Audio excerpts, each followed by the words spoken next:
There are about a half dozen bills dealing with legalizing gambling, and we're going to get an update from a couple of the lawmakers favoring the bills. Joining us are Republican Representative Marcus Wiedauer of Watkinsville and Democratic Representative Stacey Evans of Atlanta. Welcome to Lawmakers, to both of you.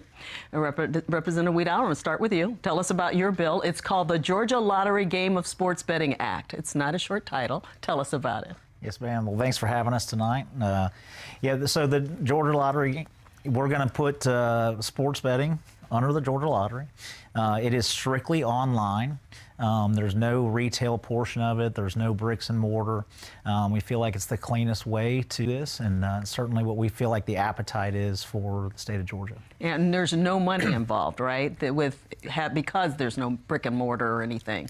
Yeah, all the money goes directly to the lottery, and it'll be dispersed exactly how the current lottery system is set up. Okay. I know, Representative Evans, you're a sponsor. Why did you jump on this bill? Well, my biggest mission is to get more money in the pipeline for education, for higher education, for Hope scholarships, and of course to better fund our pre-K programs. This allows that to happen, and it allows it to happen through activities that Georgians are already participating in. They're going to other states, they're going online, they're gambling already, but we are not benefiting from the revenue, and so our kids are losing out. Yeah, so this bill did go before the Higher Education Committee, a little different, and we'll talk about that more in a moment. But I also know that it, usually goes in the regulated industries or, the economic development and tourism industries. So, but we saw higher education, and the House Committee on Higher Education, you guys held a hearing on it, and here's what the lawmakers heard from the opponents on the bill. There are increased issues when you increase gambling. Mental health issues, divorce rates, family issues, suicide, crime, they all skyrocket when you increase gambling in our state. The Georgia Faith and Freedom Coalition is opposed to House Bill 380. To expand gambling in this way will lead to more addiction, more gambling addiction and problem gambling, more bankruptcies among Georgia citizens, and other negative impacts on the families of Georgia. That's why we oppose this legislation, but also I want to add that the fallout from that will no doubt impact the pastors that I represent as they try to help these families through these difficult bankruptcies, broken homes, and other gambling addiction.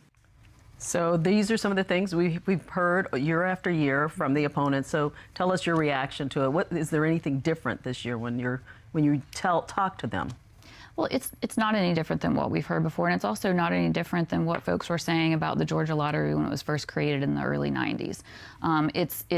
It's done wonders for our state, for education. It helped me get to college. I was a Hope Scholar myself, wouldn't have otherwise been able to afford to go. But we certainly recognize that gambling can be a problem for some people, and so that's why there's money in the bill to add resources to deal with that problem. Yeah, and it also adds a line in advertising, right, about gambling. Talk about that a little bit. Yeah, I mean, obviously we want responsible gambling, and I think that's the crux of this whole conversation, is that this is really intended to protect Georgians who are already engaging in this. This will bring it out into the light, be able to do it in a safe manner, and be able to put guardrails on it so that so people aren't doing it unresponsibly. Yeah, we heard, like, for instance, in Tennessee, when you see the ads, there is something that says, I guess it's an ad, it tells people where to go to get help for gambling addictions. Sure. I mean, we're going to give the resources that are there, and these companies have been doing this for quite some time, and they look for the signs. There's language in there, so if these companies see somebody that's acting in a very irresponsible way, they're flagged. There's definitely safeguards in there to protect the Georgians. Yeah, and then for the money to go into just where the money is going right now from the Georgia Lottery, and for this bill in particular. That is correct. Okay, but we're going to talk about some other bills, because Representative Evans, I know I spoke to House Majority Leader James Beverly today. He's the lead on H.R. 210, which you are also sponsoring, and that bill deals with not only with sports betting, but pari-mutuel betting, casino gambling, and will require a constitutional amendment. You want this to go before the voters on gambling overall. Talk about that. Absolutely. I think it's time that we open up gambling in the state of Georgia, again, because our citizens are already doing it. But going further than this sports betting bill, the lottery game of sports betting, going further than that would require a constitutional amendment. I think that the sports betting bill is a great first step for us to take at this time. It's the step for us to take, but I would like to see us go further. I think the citizens of Georgia are ready. I'm just not quite sure that we have the votes for a constitutional amendment in the House yet. But I do support that measure because, again, it's going to open up a revenue source for us. Not only if we go through a constitutional amendment, we can designate where money goes to places where it doesn't go right now. Since we're doing this in a bill and it's going through the lottery, it goes to Hope and Pre-K. If we open up gambling through a constitutional amendment, we can designate other areas, whether that's healthcare, mental health, housing. We have more options. But again, this sports betting bill is the step that we should take right now. Yeah, I think you might have the best chance with that. I'll mention that on the Senate side, there are bills relating to forms of gambling. There is SB 57, SB 172, SR 140. Representative Wiedauer, what do you think the chances are this year? I mean, each year it seems like things get closer and closer to something going through. As I've said all along through this process, I've tried to keep this bill very transparent, offering any change up to anybody that wants to know what's going on. I think what's happened in the past is I think people have gotten uncomfortable what might get put in. I think that this is, I'm not for horse racing or casinos, and I do think that this is the more palatable course of action for what Georgia wants right now.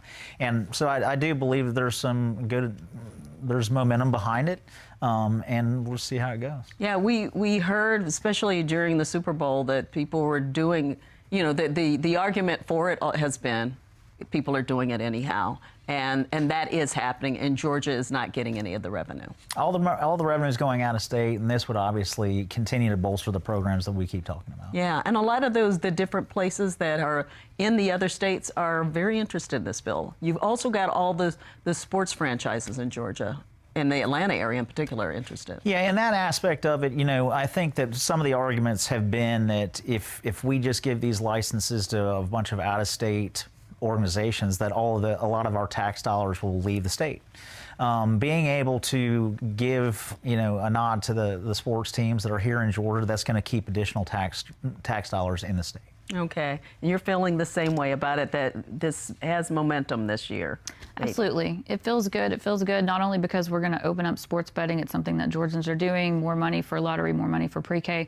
But we've also got some language in the bill to make sure that all the extra money that we've been piling up in the lottery reserve funds starts to get spent. Right now, we've been piling those up to the tune of almost $2 billion when we only have to hold about $800 million right now. So this allows a mechanism for some of that money to start spilling out as well and help our pre-K children. Yeah, Representative Beverly talked about it. Leader Beverly talked about it a little bit, that there is money that the lottery, he feels, doesn't necessarily need the money to do what, to go back to the initial reasons for Hope, and that was that everybody would get Hope who on a merit-based, but also that that even for pre-K and all, so that the money should go elsewhere.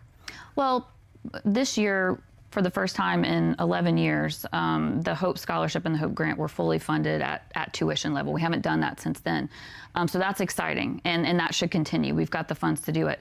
Pre-K is not there yet. Not every 4-year-old that wants or needs pre-K has it, and we've still got 3-year-olds. And we know that if we invest those dollars in early childhood education, we save so much money in our K through 12 system. I think it's for every $6 or $7, don't quote me, I think for every dollar we spend, we save $6 or $7 in remediation. So yes, there are other needs in the state, and that's why I support the constitutional amendment eventually.